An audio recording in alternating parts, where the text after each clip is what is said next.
안녕하세요. 저는 30대 중반의 신세희라고 해요. 어릴 적 저희 집은 언제나 웃음이 가득했어요. 저는 막내딸로 위로는 다정한 오빠가 있었고, 경제적으로도 풍요로워서 무엇 하나 부족할 것 없이 여유롭기만 했죠. 아빠는 늘 자신감의 참모습으로 멋진 미소를 지으셨고, 저를 늘 우리 공주라고 불러주셨어요. 엄마는 항상 단정하고 예쁜 모습이셨고, 오빠를 우리 왕자라고 부르셨답니다.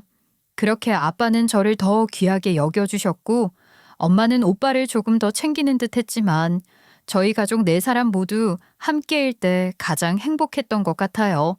지금도 그 시절을 생각하면 거실에 저희 가족이 모두 모여 시간을 보냈던 게 제일 많이 떠오르거든요.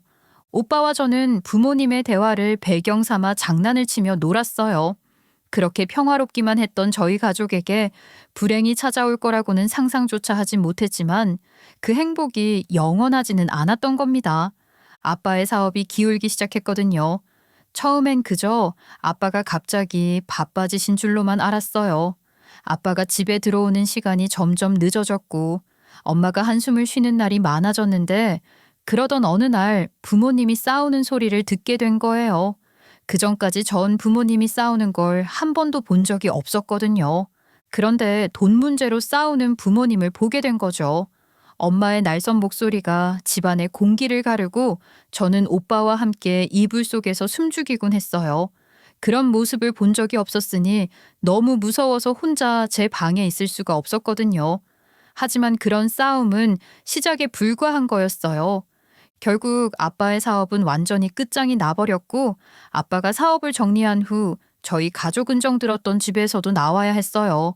그리고 옮겨간 곳은 전셋집도 아닌 월세방이었어요.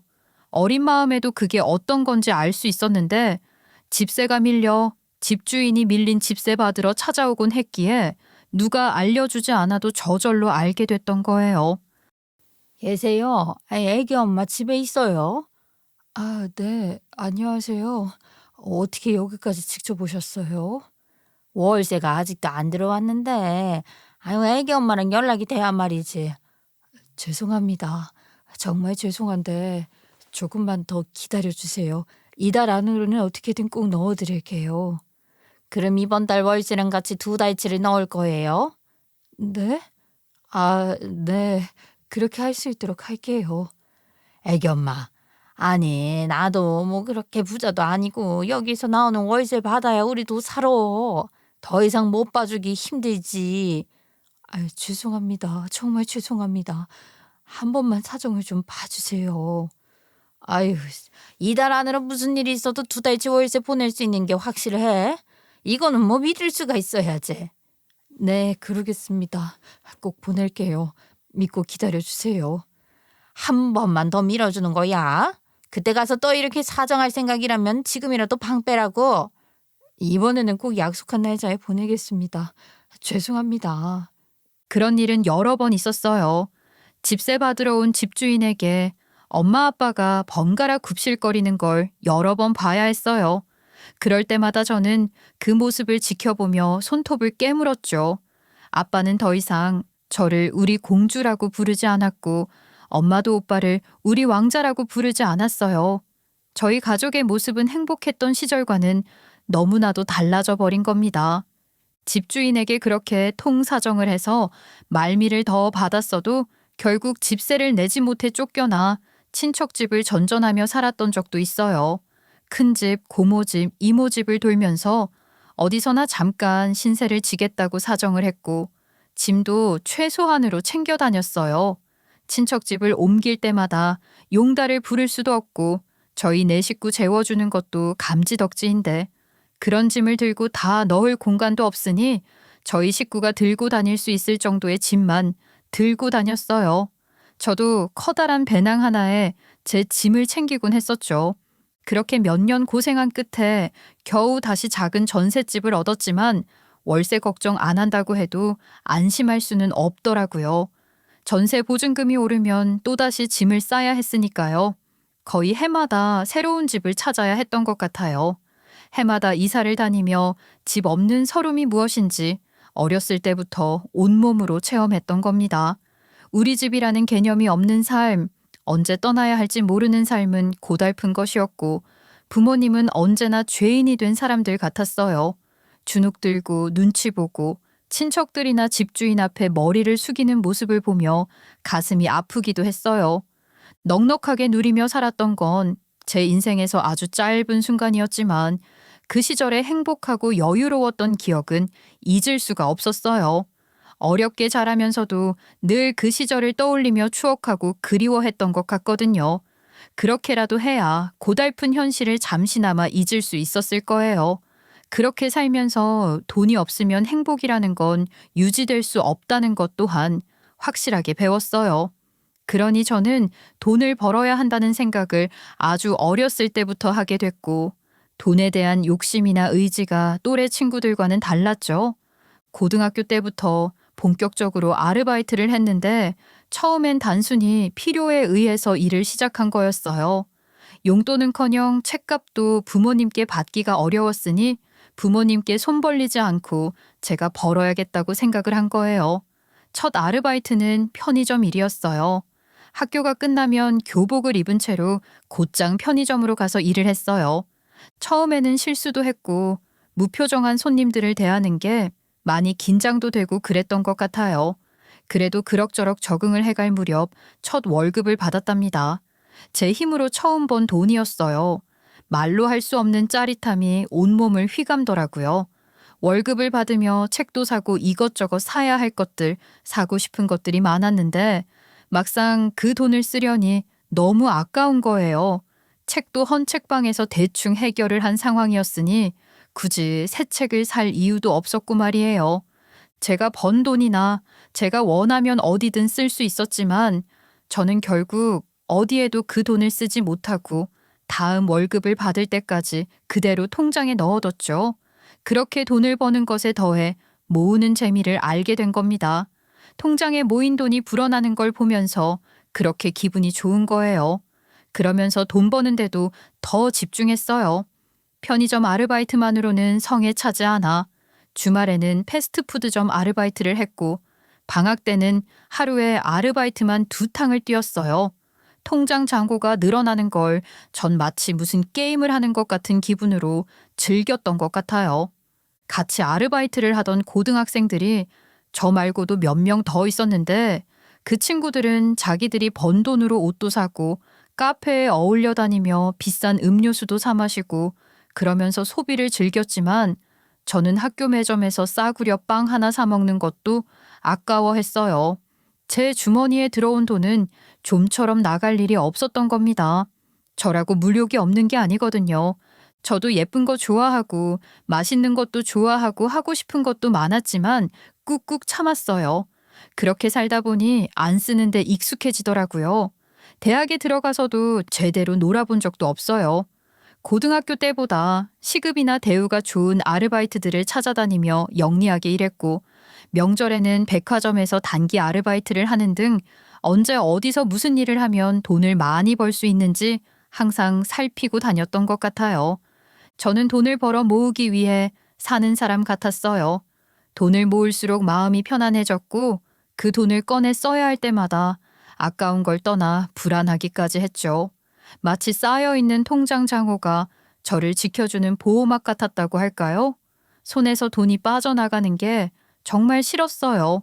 맘만 먹었으면 아르바이트를 하면서도 적당히 대학생활 즐기며 살았을 수도 있었겠지만 저는 그런 게 다 아까웠어요.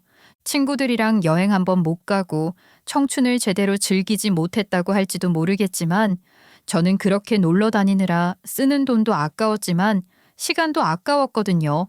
제게 시간은 돈이었으니까요. 그러고 놀 시간에 아르바이트를 하나 더 하면 돈 벌어서 좋고 나가 노느라 쓰는 돈도 아끼는 것이니 2배로 돈을 버는 거라는 생각이 들어서 정말 뿌듯했어요. 그렇게 대학 시절까지도 저는 돈 벌어 모으는 재미에 푹 빠져서 살았답니다. 대학 졸업하고 취직을 했다고 해서 뭐가 달라졌을까요? 그래도 마찬가지였어요.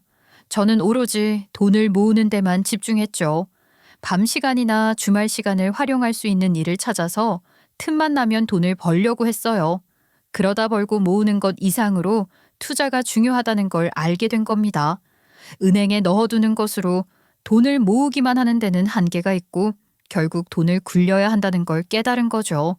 주식은 불안하고 손 떨려서 엄두가 안 났고 그래도 부동산은 안정적이다 싶어서 부동산 투자에 관심을 갖기 시작한 거예요.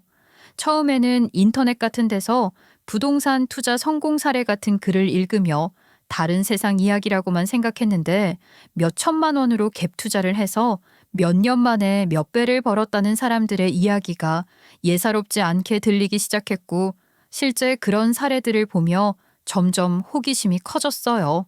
나도 그렇게 해볼 수 있지 않을까 하는 생각이 들었던 거예요. 그러다 보니 자연스럽게 부동산 투자 모임 같은 것도 찾아다니게 됐어요. 그런 모임들도 워낙 많잖아요. 정보가 넘쳐나니 더 어려웠던 것 같아요. 처음 나갔던 모임은 소액으로 시작하는 부동산 첫 투자라는 소리에 혹해서 나갔던 곳인데 막상 가보니 분위기가 좀 이상하더라고요. 처음에는 부동산 기초 지식을 알려주는 듯 하더니 점점 이야기가 이상한 방향으로 흘러갔어요. 특정 지역의 빌라를 단체로 매수하자는 식으로 말하더니 모임을 주도하는 사람이 은근슬쩍 특정 업체를 소개하기도 하는 등 이건 사기가 아닌가 싶은 거죠. 뭔가 석연치 않아서 조용히 빠져나왔고 당연히 그 모임에는 다시 가지 않았어요. 이후에도 몇 번 더 혹시나 하며 다른 모임에 나가봤지만 비슷한 분위기의 곳이 많았고 사람들을 선동해서 뭔가를 하려는 것 같은 분위기였어요. 사람들의 눈을 반짝이게 만드는 성공담 뒤에는 늘 무언가가 숨겨져 있는 시기였던 거예요. 모임을 나갈수록 실망감만 커졌고 그런 이상한 모임에 질린 저는 혼자서 공부를 해보기도 했어요. 서점에 가서 부동산 투자와 관련된 책을 몇 권 샀고 그렇게 입문서를 보며 기본적인 개념을 체계적으로 익혔어요. 노트 정리까지 하면서 말이에요. 그러다 아무래도 책만으로는 부족하다고 느껴서 너튜브를 찾아보며 알고리즘이 추천해주는 대로 영상들을 챙겨봤는데 어느 정도 시간이 흐르니 신뢰할 만한 채널과 아닌 채널이 구분되기 시작하더라고요. 그러다 여의도 출신 젊은 투자자들이 중심이 됐다는 모임을 하나 소개받게 됐는데 좀 알아보니 꽤 괜찮은 모임 같아서 저도 한번 나가봤죠. 모임 장소로 공지된 카페 문을 열고 들어서니 조용한 대화 소리가 들려왔어요. 다른 모임에서 흔히 듣던 호들갑스러운 목소리나 근거 없는 확신의 참말들은 들리지 않더라고요. 긴 테이블을 중심으로 사람들이 많이 앉아 있었고 모두들 진지한 표정으로 대화를 나누고 있었는데 듣던 대로 다들 젊은 사람들이었고 그 분위기는 마치 대학 세미나실에서나 느낄 수 있을 것 같은 학술 모임 같은 분위기였어요. 처음이라 어색했던 저는 구석 빈자리에 앉아 커피잔만 홀짝이고 있었는데 제 옆에 앉아있던 여자분이 먼저 말을 걸어주더라고요. 처음이라 어색하죠? 네, 이런 모임에 많이 안 나와보기도 해서 더 그런 것 같아요. 아는 것도 별로 없거든요. 나도 처음엔 그랬어. 근데 이 모임 분위기도 괜찮고 사람들도 다 좋은 사람들이거든요. 그니까 꾸준히 나와봐요. 금방 적응될 거예요. 네, 그렇게 해보려고요. 잘은 모르지만 분위기가 좋은 것 같아요. 사실 요즘처럼 정보가 넘쳐나는 시대에 중요한 건 그 정보를 분석하는 능력 아니겠어요? 여기는 서로 자기가 공부한 걸 정리해 와서 공유하고 검증하고 그러는 곳이거든요. 학교 다닐 때 생각도 나고 재밌어요. 아, 정말요? 저도 혼자 공부하는 데는 한계가 있다 싶어서 온 건데 너무 좋네요. 모임이 끝나고 제 옆에 앉아서 저를 챙겨줬던 그분과 제대로 인사를 나누고 보니 저보다 3살 위인 언니더라고요. 너무 좋았죠. 이후로도 모임에 나갈 때마다 언니가 저를 잘 챙겨줬고 제가 잘 적응할 수 있게 도와줬어요.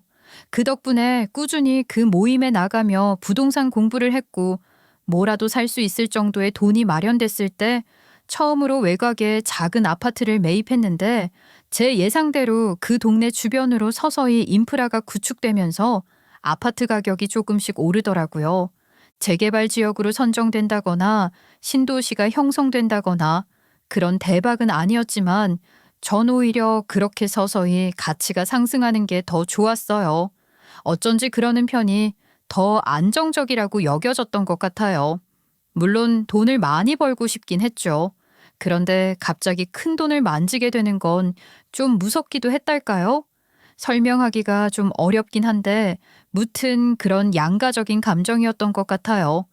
제 목표는 집세 걱정 안 해도 되고 쫓겨날 걱정, 해마다 옮겨야 할 걱정 없는 내 집을 마련하는 것, 그리고 하루아침에 망할 걱정하지 않아도 되는 안정적인 여유 자금으로 노후 대책을 마련하는 것, 그게 전부였으니까요.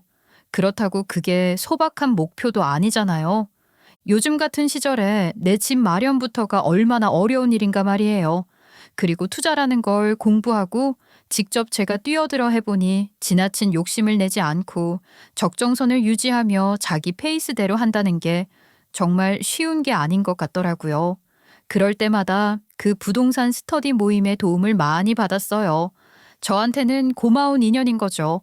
그 모임은 젊은 사람들 위주로 공부하는 모임이었기에 싱글들도 많았고, 그러다 보니 그 안에서 커플이 되는 사람들도 덜어 있었어요. 저와 가깝게 지내던 그 언니도 그렇게 모임에서 만난 사람과 결혼까지 하게 됐답니다. 그리고 그 언니 결혼식에서 제 인연도 만나게 된 거예요. 그 사람은 중산층 이상의 여유로운 가정에서 교육 잘 받고 자란 사람의 전형적인 분위기를 풍겼어요. 온몸에서 여유로움이 묻어나는 사람. 사실 그런 사람이 제 이상형이었거든요. 어린 시절 갑자기 집안이 힘들어져 고생하던 시절, 더 어린 시절 행복했던 저희 가족의 모습을 늘 그리워하며 지냈다고 했잖아요. 나이가 들면서 알 것 같더라고요.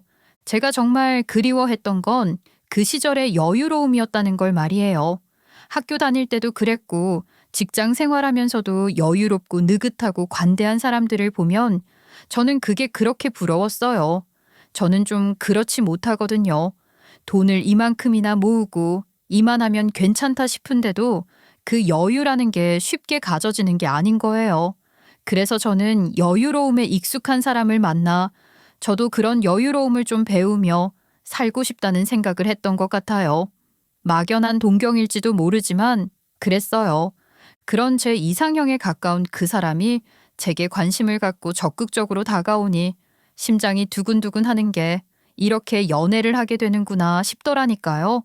그렇게 연애를 시작했는데 알고 보니 이미 언니랑 형부가 그 사람에게 제 얘기를 해놓은 상태였어요. 말하자면 언니의 결혼식이 자연스럽게 저희 두 사람을 소개하는 자리였던 거죠. 뭐야. 그러니까 난 나도 모르는 사이에 소개팅을 한 거네. 그렇다고 할 수 있지. 어색한 자리보다야 훨씬 자연스럽고 좋지 않았어? 사실 엄청 설레긴 하더라. 언니도 알잖아, 내 이상형. 언니도 그 사람이 내 이상형이랑 가깝다고 생각해서 나한테 소개한 거 아니야? 당연하지. 태생적 여유로움을 가진 사람. 딱 그렇잖아. 그니깐 말이야.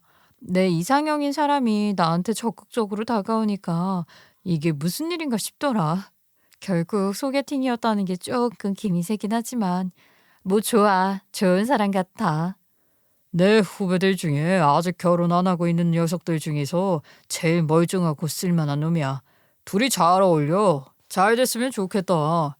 나도 그랬으면 좋겠어요. 언니랑 형부 너무너무 부럽단 말이야.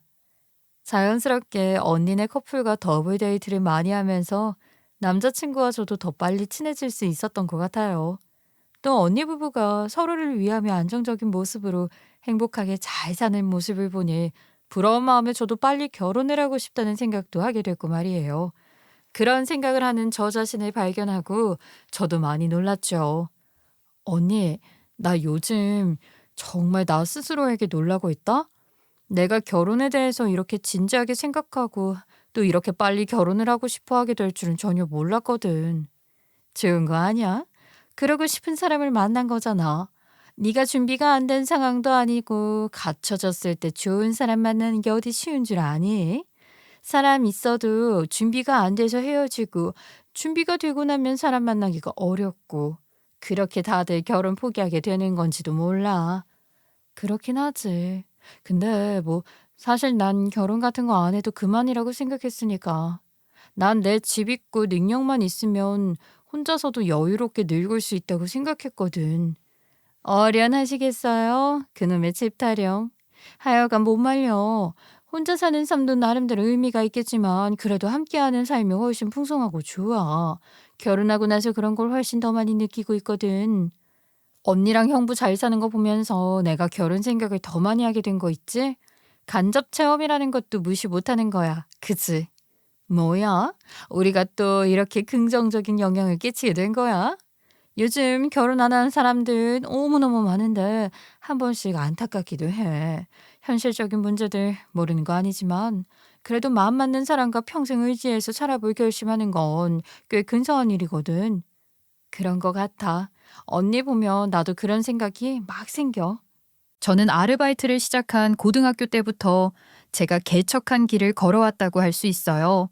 어린 시절 아빠의 사업 실패로 하루아침에 모든 걸 잃고 힘들었던 시절들을 지나 저 스스로 돈을 벌고 모으는 것에 집착했던 나날들, 그리고 투자에 관심을 갖고 제 힘으로 경제적 기반을 다지기까지 저는 오로지 제 삶을 제가 책임지는 것만이 중요하다고 생각하고 믿고 살았던 사람이잖아요.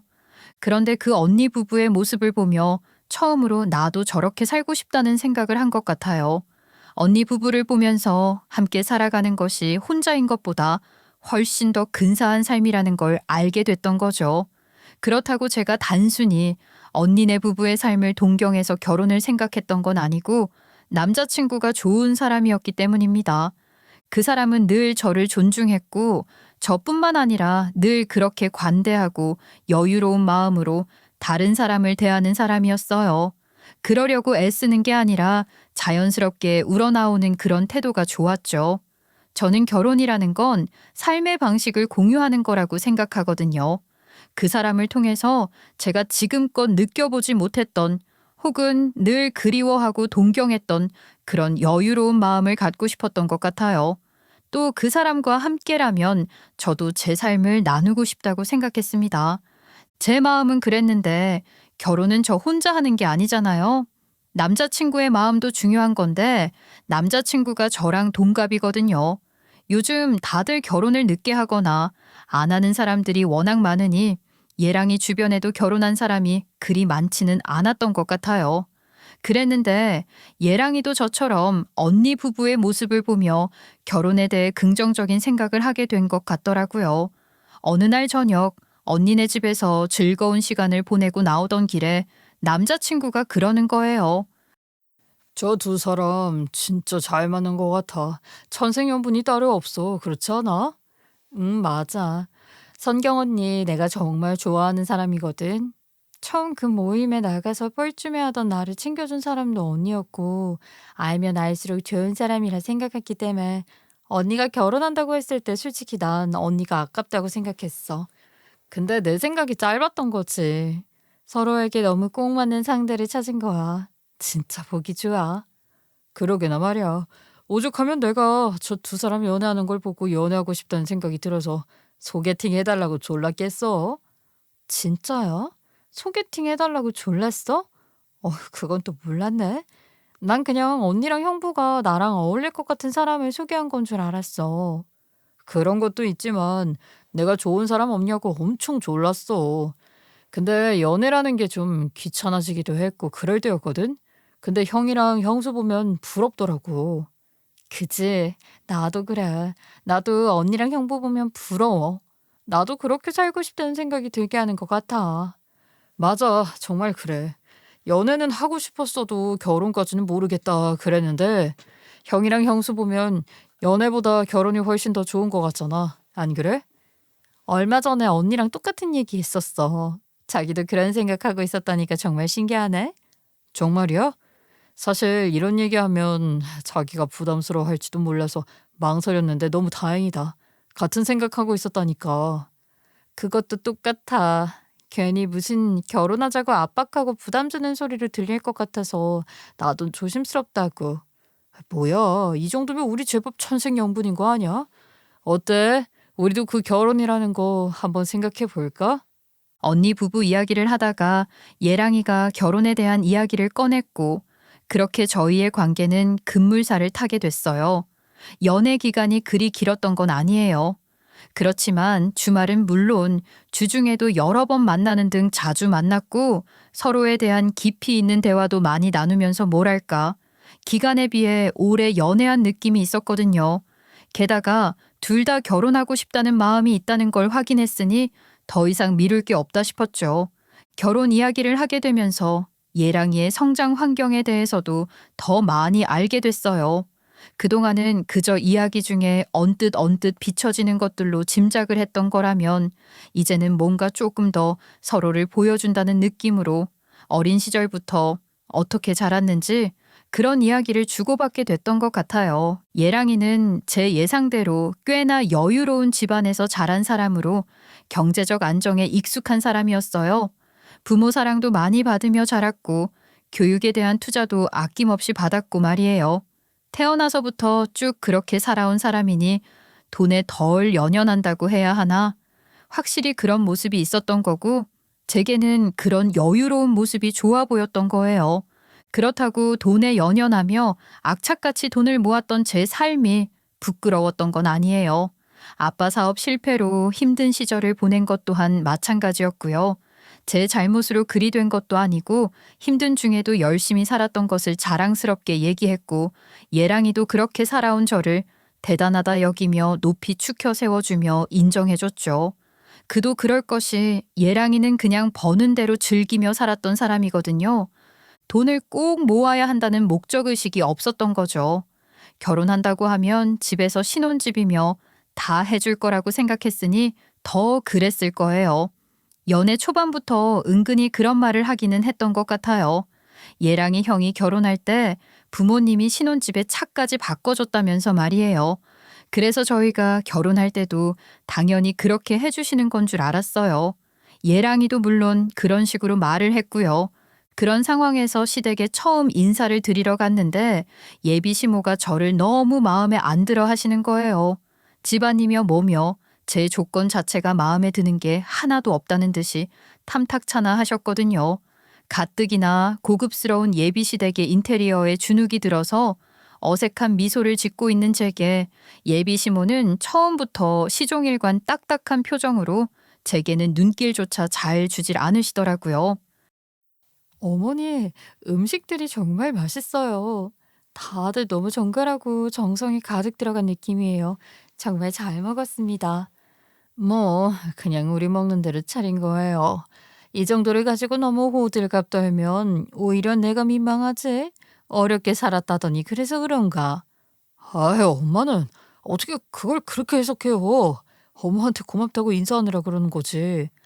음, 어쨌거나 집안 형편이 다르면 보고 자란 게 달라서 불편한 게 많은 법이야. 언제적 얘기를 하고 그래요? 세이가 나보다 훨씬 부자야. 외곽이긴 하지만 아파트도 하나 갖고 있다니까요.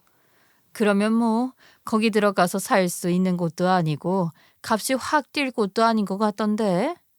네, 제가 아직 부동산 공부를 시작한 지 얼마 안 돼서요. 너무 욕심내는 투자는 겁이 나더라고요. 그래서 경험 삼아 거래 한번 해본다는 생각으로 시작했어요. 뭐, 그래요? 회사는 결혼하면 그만둬야 하고 그런 데는 아닌지 모르겠네. 요즘 그런 회사가 어딨어. 아유, 엄마는 어느 시절 얘기를 하는 거예요? 예, 겁 모르는 소리 마. 규정 그런 거 다 필요 없어. 회사에서 눈치를 주면 그걸 어떻게 버티니? 요즘도 그런 회사 많고 많어. 뭐 그리 이름 있는 회사도 아닌 것 같으니 걱정돼서 물어보는 거지. 저희 회사가 규모는 작아도 내실이 있거든요. 결혼하고 애 낳고 육아휴직하고 복직한 여자 선배들도 있으니까 그런 걱정은 안 하고 있어요. 그나마 다행이긴 한데 분위기라는 건 언제 바뀔지 모르는 거지. 그리고 나이가 곧 30대 후반 소리 듣는 거죠? 아유, 요즘 불임의 난임이 그렇게 많다는데. 아유, 엄마, 그건 내가 더 문제지. 남자들이 문제 있는 경우도 엄청 많다는데. 세 나이만 갖고 그럴 건 아니야. 40 넘어서 초산도 많고. 그래서 40 넘어 초산이 좋은 거니? 어이, 맹꽁이 같은 놈. 그러게 좋은 손자리 다마다하고 연애한다 어쩐다 하더니 결국. 엄마, 그러지 말고 세일을 조금만 더 지켜보면 엄마도 금방 알게 될 거야.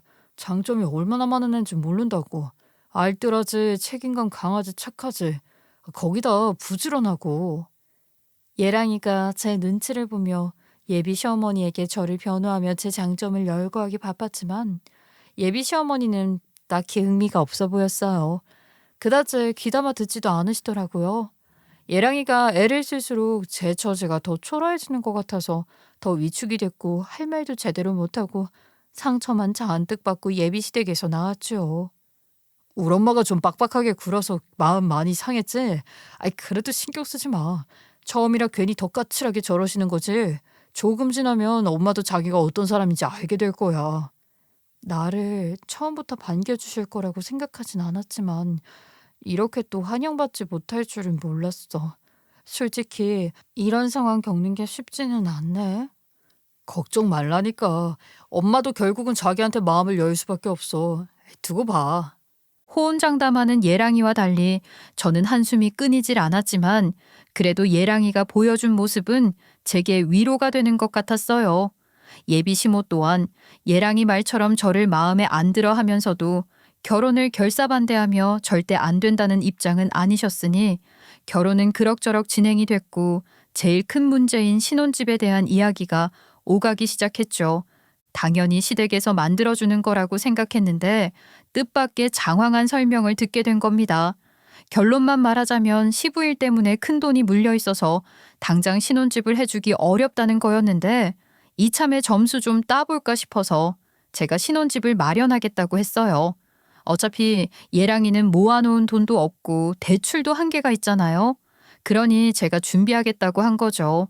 제 명의로 하는 것이고 집이 어디 가는 것도 아니고 또 신혼집을 무조건 남자가 해와야 한다고 생각하는 것도 아니었으니 그 정도는 얼마든지 할 수 있다고 생각했어요. 이번 기회에 예비 시모가 저를 좀 잘 봐주시길 바라는 마음도 물론 있었고 말이에요. 예랑이는 너무 미안해하고 고마워하며 자기 부모가 물려있는 돈만 풀리면 더 큰 집으로 옮겨주실 거라며 제가 당분간만 그렇게 지내자고 하더라고요. 저는 상관없다고 했고 예랑이와 제 직장으로 접근이 다 괜찮은 지역을 상의하기 시작했죠. 상견례도 곧 해야 하긴 하는데 그 전에 예비 시모 생신이 있어서 시댁에 한 번 더 초대를 받아가게 됐고 그 자리에서 예랑이 형과 형수도 처음 보게 됐어요.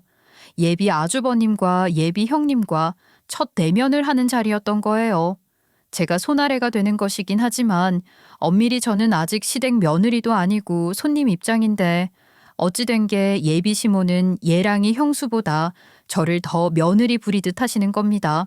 애당초 예비 아주버님과 예비 형님은 저보다도 늦게 시댁으로 들어왔고 그런 두 사람을 맞을 때부터 예비 시모는 저를 맞을 때와 확연히 다른 모습이었어요. 우리 며느리 하면서 예랑이 형수를 엄청 챙기시더라고요. 얘 둘째야, 넌 나랑 같이 상 좀 치우자. 네, 어머니. 제가 뭘 하면 되는지 알려주기만 해주세요. 어머니, 오늘도 정말 잘 먹었습니다. 어머니 생신인데 그냥 외식이나 할 걸. 어머님이 제일 고생하시네요. 아니다. 너희 아버지 외식 싫어하시고 너희들도 다 내가 해주는 음식 좋아하잖니. 집에서 편하게 시간 보내는 게 나도 좋아. 그리고 사온 음식이 반이었는데 뭐.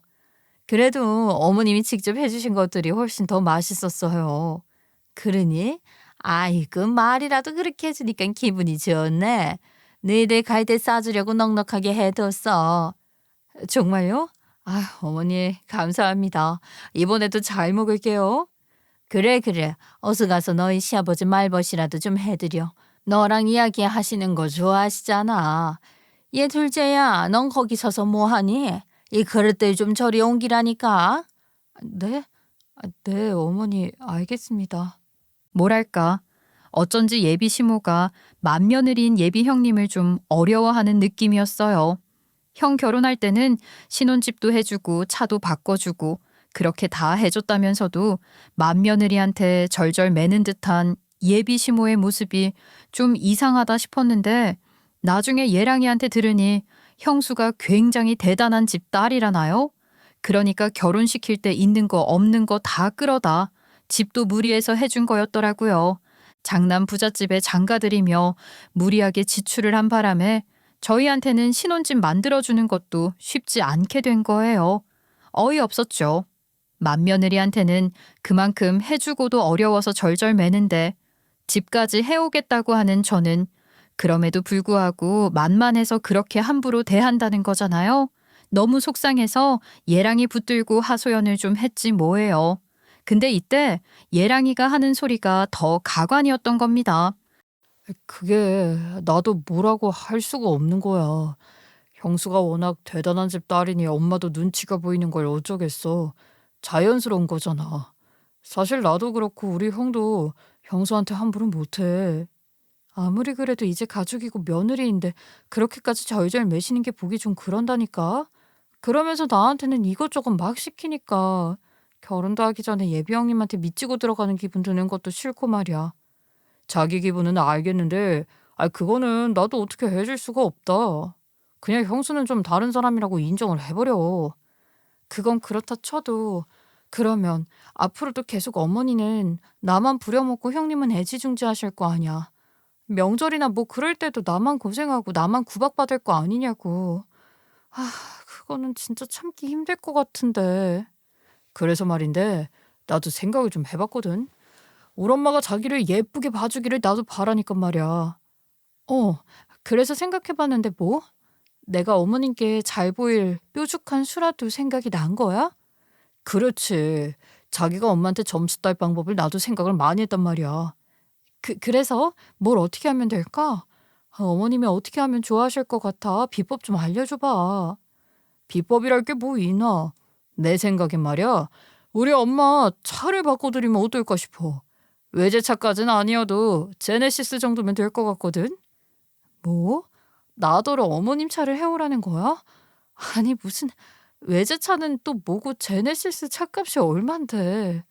에이 그래도 그 정도는 해와야 자기도 생색내기 좋고 우리 엄마도 자기를 인정하고 시집살이도 좀 덜 시키고 그럴 거 아니야. 그 순간 갑자기 모든 환상이 깨지고 눈앞이 맑아지는 기분이 들지 뭐예요. 정신이 번쩍 든 거죠. 기가 막혀서 이런 인간인 것도 모르고 신혼집까지 해가며 결혼을 하려고 했다는 게 스스로 어이가 없는 거예요. 파혼은 당연한 거고 이대로 그냥 파혼하는 것도 억울하다는 생각에 예랑이와 시모에게 신박한 복수를 하기로 결심했어요. 정신 상태 글러먹은 그 인간에게 파혼 선물로 제대로 된 참교육을 해주기로 한 겁니다. 솔직히 저한테 제네시스 해오라고 할 때부터 이미 제 마음속에서 하고 싶은 말이 수도 없이 솟구치고 있었지만 일단 꾹꾹 누르고 참아주느라 정말 힘들어요. 그러나 일단은 예랑이 뜻에 동조하듯이 하면서 저희 파혼 선물을 준비하려고 했죠. 그런 거야? 정말 그럴까? 그 정도면 어머니가 나한테도 형님한테 하는 것처럼 잘해주실까? 그럼 당연하지. 그 정도면 충분해. 내가 우리 엄마 잘 알잖아. 나만 믿어. 그래 알았어. 그럼 내가 차부터 좀 알아볼게. 나 아는 사람이 얼마 전에 제네시스 뽑았는데 엄청 좋은 조건을 했다고 들었거든. 그래 자기가 알아서 하고 어차피 자기가 해드리는 건데 뭐. 알았어. 그럼 좀 더 알아보고 다시 얘기해. 제가 예랑이 뜻에 동조하는 듯이 분위기를 좀 몰아갔더니 예랑이는 신이 나서 저를 더 부추기는 거예요. 그 꼴 보는데 오만정이 다 떨어지는 거 있죠. 연애 기간이 길지는 않아도 꽤 오래 만난 연인 같은 느낌이라고 제가 말씀드렸었죠. 오래된 연인은 갯불, 몇십 년 산 부부도 돌아서고 나면 바로 남남이라는데 그 말이 무슨 말인지 너무 알겠더라고요. 차를 알아보겠다고 하고 며칠 후 저는 예랑이에게 이왕 해드리는 거 차는 좀 약하지 않냐고 예비시모가 옷이나 액세서리 같은 걸 좋아하셔서 전부터 시니어 상대로 하는 편집 매장 같은 걸 하고 싶어 한다고 하지 않았냐고 그걸 내드리면 어떻겠냐고 했어요. 그랬더니 예랑이는 입이 귀에 걸려서는 당장 예비시모한테 쪼르르 달려가 그 얘기를 전했고 예비시모 역시 완전히 달라진 태도로 달려나와 저를 다정하게 대하며 구체적인 이야기를 하려고 하는 겁니다. 어쩜 그렇게 제 예상대로 착착 움직여주던지 말이에요. 아무래도 그런 장사는 터가 제일 중요하잖아요. 시니어 상대로 하실 거니까 젊은 애들 너무 많이 다니는 곳은 좀 그렇지만 그렇다고 너무 올드한 곳도 안 되고 적당히 분위기 괜찮은 곳을 찾아야 하니 시간이 좀 걸릴 것 같긴 해요. 그렇지. 그래도 네가 부동산 공부를 많이 한 아이 아니냐? 네가 어련히 잘 알아서 할까? 그래, 그 가게 보러 다니는 거 내가 같이 다녀줄까? 어차피 내가 할 가게고 나 시간도 많어. 우선은 제가 조금 더 알아보고 볼만한 가게가 나오면 말씀드릴게요. 그동안 어머님은 특별히 하실 건 없고 마음의 준비라도 하시면 좋을 것 같아요. 말이 그렇지. 예비 시모가 어디 마음의 준비만 할 사람인가요? 온 동네방네 사업할 거라고 떠벌리고 다니고 사장 품위 유지해야 한다며 명품도 엄청나게 사들이는 것 같더라고요. 그게 다 무슨 돈이겠어요. 장남 결혼시킬 때 무리해서 긴축 재정인 것 같던데 결국은 카드 긁어서 사는 거고 그것도 하다 안 되니 집 담보로 대출까지 받아내서 명품을 사고 다니는 거예요. 예랑이한테 전 분명히 말했어요. 아직 편집샵 오픈을 한 것도 아니고 오픈만 하면 돈방석에 앉는 것도 아닌데 너무 무리하시는 것 아니냐고 옆에서 좀 말리라고 말이에요. 근데 예랑이도 똑같은 인간이니 자기 엄마가 수완이 좋아서 가게를 열기만 하면 맡아놓은 단골들이 한둘이 아니라나요? 모자가 똑같이 허영심만 가득해서는 헛꿈 꾸는 게 어이가 없는 거죠. 저는 그렇게 예비 시모가 망상에 사로잡혀 분에 넘치는 소비를 질러대는 걸 보면서 차일피일 날짜만 미루고 있었어요. 말하자면 희망 고문을 한 거죠.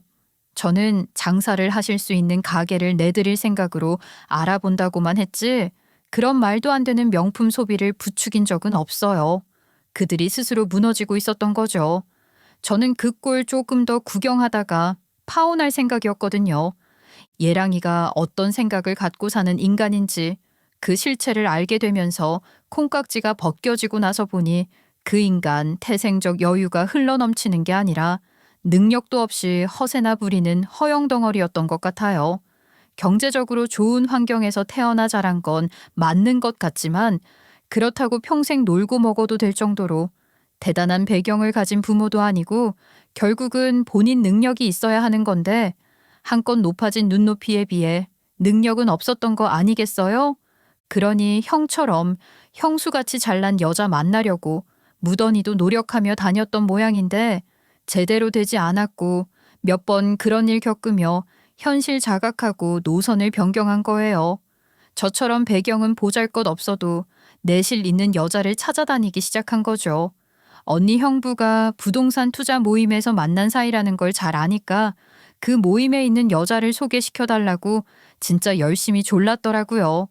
저한테 그런 얘기를 하기도 했지만 그렇게 대놓고 그랬던 건 줄은 몰랐어요.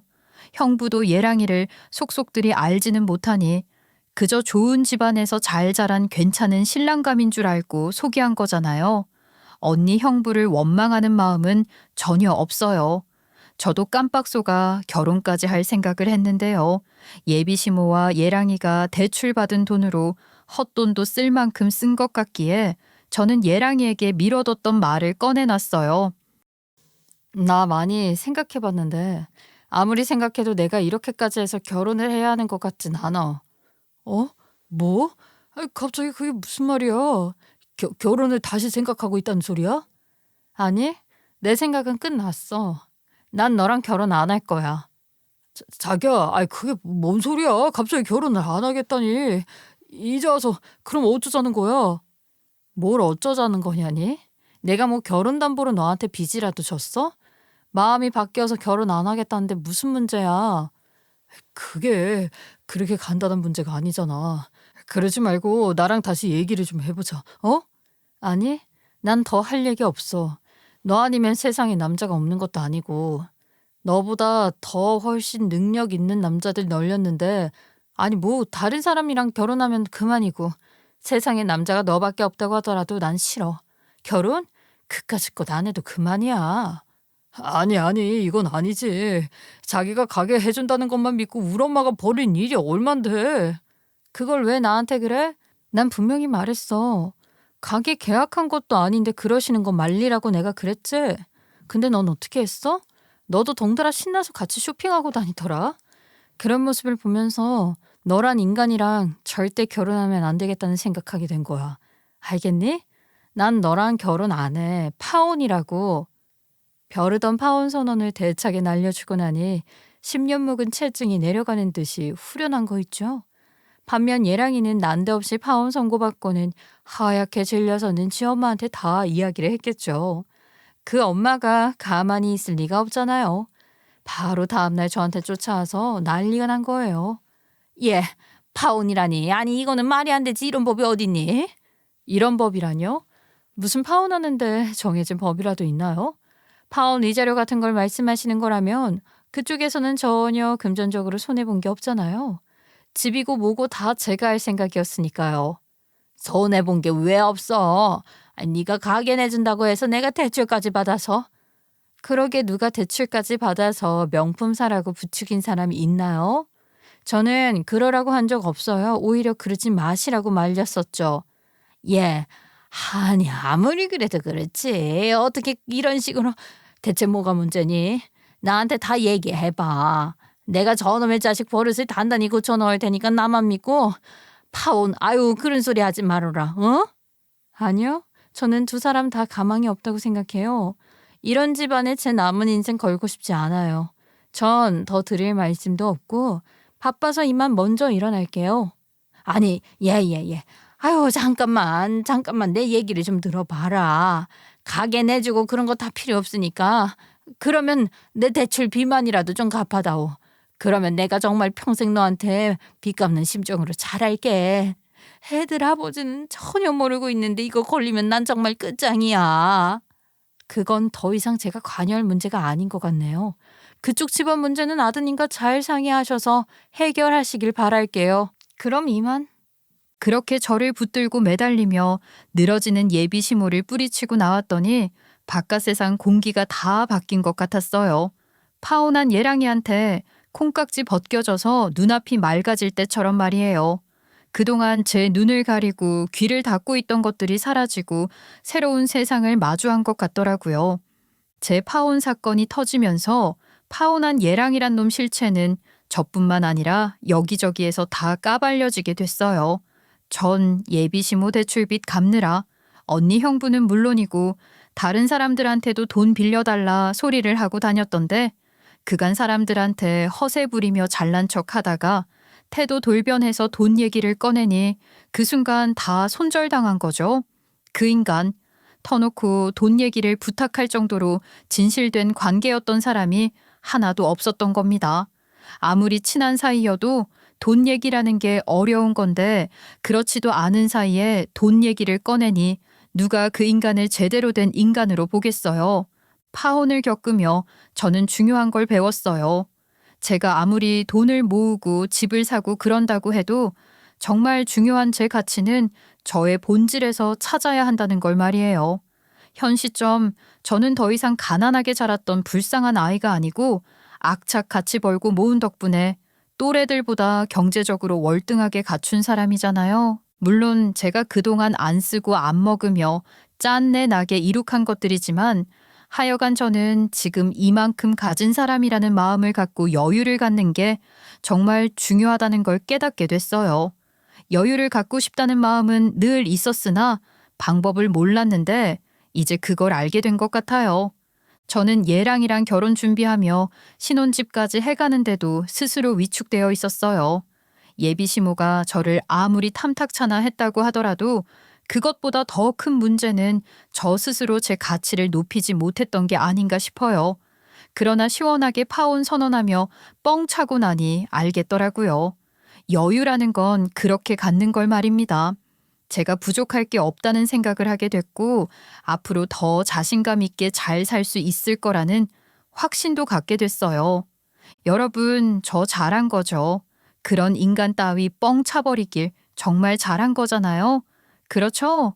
저희 가족들이나 가까운 지인들 모두 제게 잘한 거라고 말해줬지만 여러분들께도 그런 이야기를 듣고 싶은 모양이에요.